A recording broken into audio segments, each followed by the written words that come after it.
जय हिंद दोस्तों। हम फिर से सर्कुलर को देखने जा रहे हैं जो कि लॉ कमीशन ऑफ इंडिया ने अगेन 4 जून को अपना नोटिफिकेशन लाया है न्यू पोस्ट के लिए 12 लीगल कंसल्टेंट इन्होंने मांगा है इस बार इम्पेनलमेंट के लिए लॉ कमीशन ऑफ इंडिया ने जो कि ministry of law and justice government of India के अंदर आता है जिनका address Lok Nayak Bhavan B wing second and fourth floor Khan Market में है। इस नोटिफिकेशन को हम अच्छे से रीड करेंगे, इसको देखेंगे कि इसमें क्या है और पहले वाले इस नोटिफिकेशन में इन्होंने क्या डाला था और इसमें क्या चेंजिंग उस चीज़ को हम समझेंगे। The law commission of India invites application for empanelment of 12 legal consultant on contract basis. तो 12 लीगल कंसल्टेंट चाहिए इन्हें कॉन्ट्रैक्ट बेसिस पे to assist the commission in its broad based research and allied work. The Law Commission of India will avail the service of suitable candidate by engaging them on the basis of their research skill and project-related expertise, if any, which is relevant to the terms of reference of the Law Commission of India, the Commission.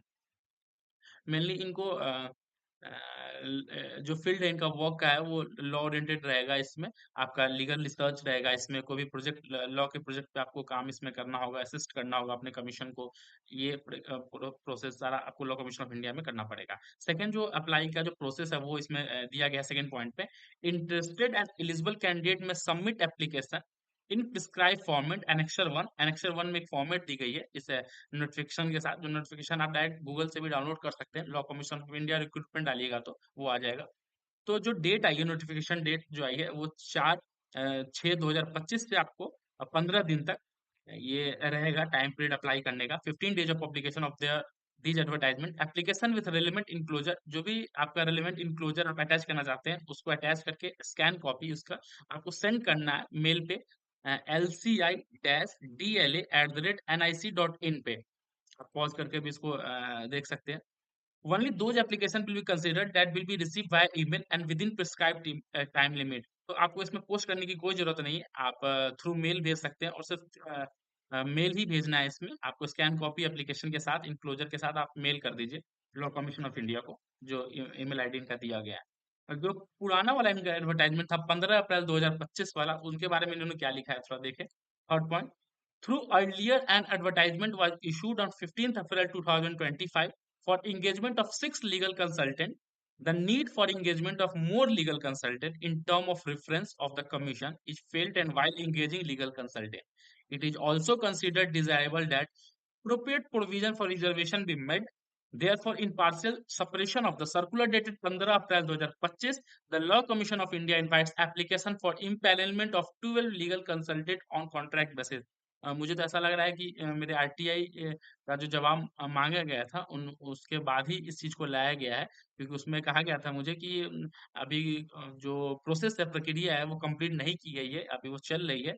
जिस कारण फिर उसको time period को बढ़ाने के लिए इन्होंने उसमें मॉडिफिकेशन लाया है और इसमें इन्होंने रिजर्वेशन का भी प्रोविजन रखा है। जैसे कि एससी के लिए 2 पोस्ट है, एसटी के लिए 1, ओबीसी 3 और जो अनरिजर्व है उनके लिए 6 पोस्ट का इन्होंने ये रखा है।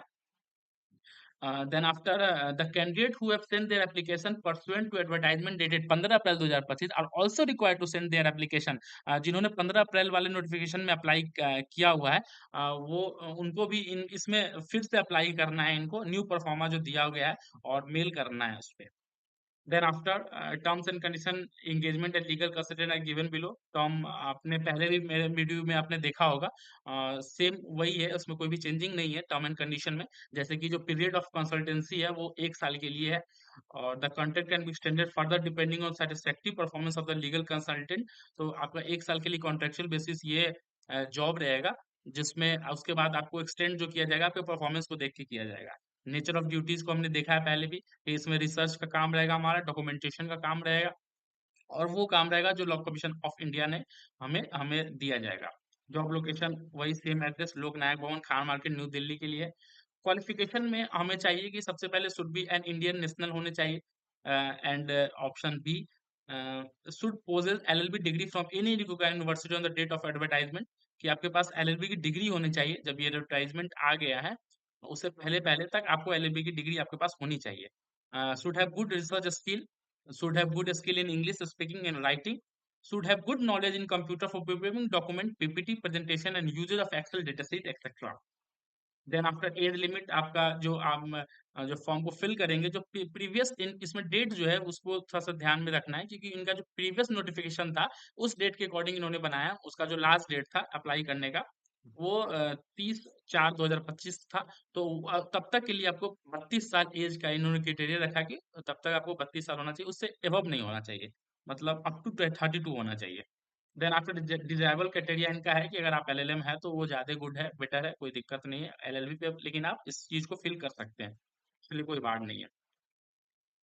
कंसल्टेंसी फी इंटाइटलमेंट हमने देखा ही है कि जो हमारे इसमें मंथली सैलरी रहेगा वो 60,000 पर मंथ रहेगा, इसमें सैलरी रहेगा। देन आफ्टर कैजुअल लीव के बारे में आप पॉज करके इसको देख सकते हैं कि इसमें लीव के बारे में बताया गया है और जो भी इसमें चीज़ें को दिखाया गया है। देन आफ्टर ये उनका मेमोरेंडम है, इसको आप देख सकते हैं पॉज करके रोक के। Then after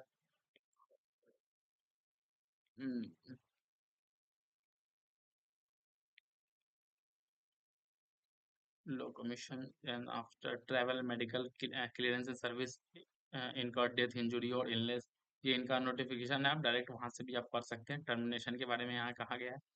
then after conflict of interest review of performance, ये जो इनके सेक्शन ऑफिसर है जतिन कुमार, इनके द्वारा इसको निकाला गया था नोटिफिकेशन को। ये आपका एनेक्शर है, annexure 1।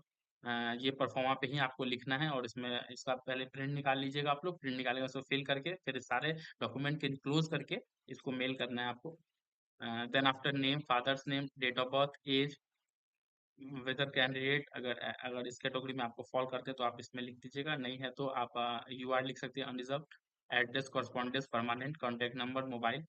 Educational qualification in reverse और स्टार्टिंग फ्रॉम लेटेस्ट, जो आपका लेटेस्ट है, जैसे कि आपने अगर एलएलएम किया हुआ है या आपने एलएलबी किया हुआ है, उसके फिर आप पीछे जाते जाइए और उसमें मेंशन कर सकते हैं। आप इसमें एक्स्ट्रा शीट लेके भी 0.9 लिख के आप लिख सकते हैं, उसमें कोई दिक्कत नहीं है, क्योंकि यहाँ पे स्पेस नहीं दिया है इन्होंने। 10th में एक्सपीरियंस आपको नोट डाउन करना है। And last one signature, name, place and date. And email, इस ईमेल पे आपको कर देना, फिर से मैं ईमेल आईडी दिखा दूँ, LCI-DLA@nic.in। Thank you.